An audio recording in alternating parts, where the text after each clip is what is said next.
you don't skip any of the fret. On skip BB, I say, or Bocosia.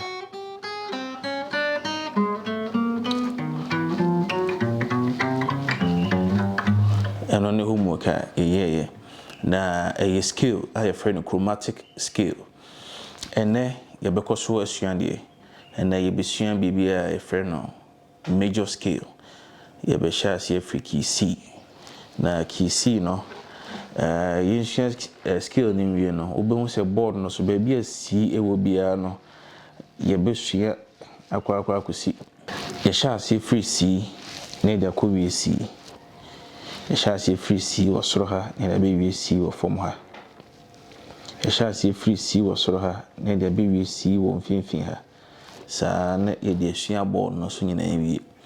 Na major skill is skill in fact skill nyina no na for pa e major no nkyere se adding ano na for pa enti ye bekoso ye hey skill no senetie wo fret we no ene